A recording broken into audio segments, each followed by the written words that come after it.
Assalamualaikum warahmatullahi wabarakatuh.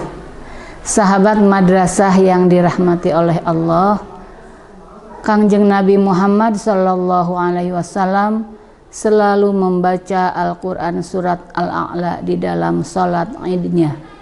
Begitu pula dengan Sayyidina Ali bin Abi Thalib. Lalu ada apa dengan Quran surat Al-A'la ini? Mengapa para imam dan khatib membacanya pada salat Id?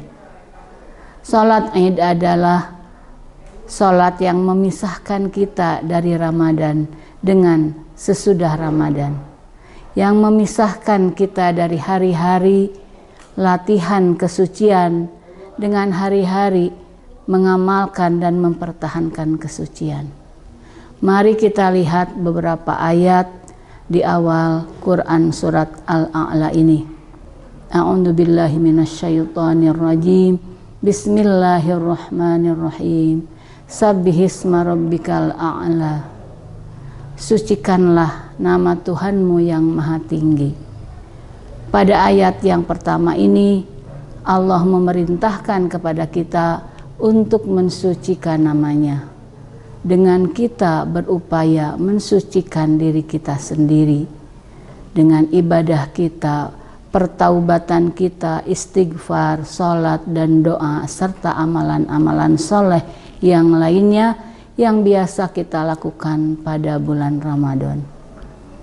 Ayat yang kedua, alladzi khalaqa fasawwa. Dialah yang menciptakan lalu menyempurnakan.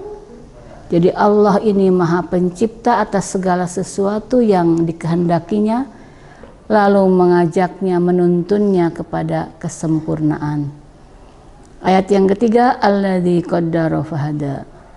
Dialah yang menetapkan kadar dan dia yang memberi petunjuk.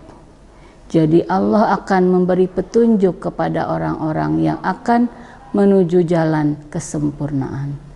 Dan hanya orang-orang yang mengikuti peraturan dan petunjuknya lah yang akan mencapai kesempurnaan itu. Ayat berikutnya yaitu walladzi akhrajal mar'a. Dialah yang menumbuhkan rumput yang hijau. Faja'alahu gusa'an ahwa. Kemudian menjadikannya sampah yang hitam.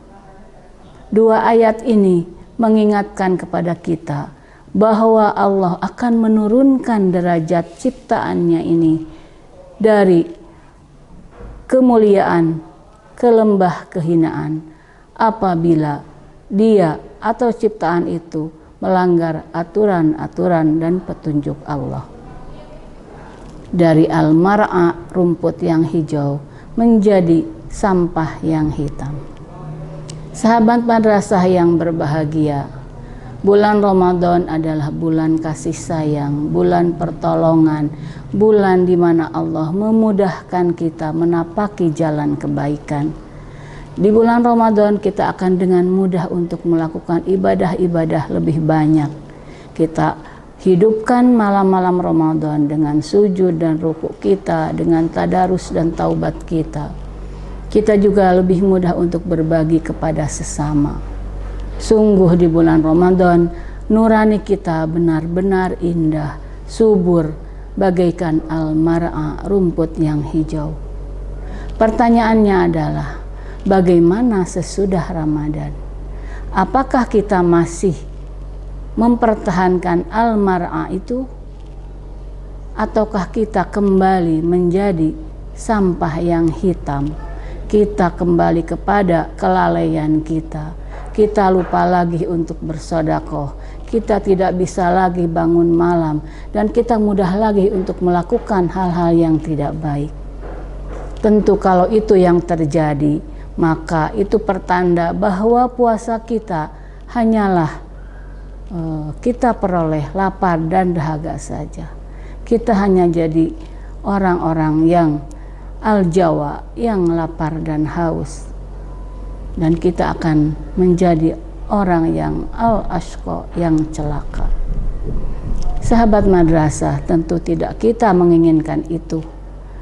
Syekh Abdul Lais mengajarkan kepada kita di antara upaya untuk mempertahankan kesucian dan ketakwaan kita setelah Ramadan adalah dengan memelihara dan meningkatkan rasa takut kita kepada Allah. Rasa khauf kita akan membawa kita untuk selalu berhati-hati di dalam berperilaku. Kita akan berusaha menjaga lisan kita untuk tidak berkata yang salah. Bahkan kita akan mengurangi ucapan-ucapan kita hanya untuk yang perlu-perlu saja. Kita akan jaga mata kita untuk tidak melihat yang dilarang. Bahkan kita mengurangi melihat hal-hal yang kurang berguna. Nah, begitu juga dengan tangan dan kaki kita, kita tidak akan gunakan untuk kegiatan-kegiatan yang tidak baik atau tidak berguna. Nah, dan pada gilirannya yang paling utama adalah bagaimana hati kita terus kita jaga keikhlasannya, kita jaga taqarrub dan zikir-zikir kita selalu kepada Allah Subhanahu wa Ta'ala. Hal yang lain yang perlu kita upayakan agar kesucian pasca Ramadan kita tetap terjaga adalah dengan terus membangun kesadaran bahwa sebetulnya wal akhiratu khairu wa abqa, bahwa sesungguhnya akhirat itu lebih baik dan lebih kekal. Karenanya kita perlu bersungguh-sungguh untuk berbekal diri, berbenah diri di dalam menghadapi dan menjalani akhirat itu. Semoga Allah senantiasa menolong kita dan kita dijadikan hamba-hambanya yang selalu dalam lindungan dan ridhonya. Demikian, wallahu yarhamuna birrahmah, wallahul muwaffiq ila aqwamit thariq. Wassalamualaikum warahmatullahi wabarakatuh. Allahu akbar walillah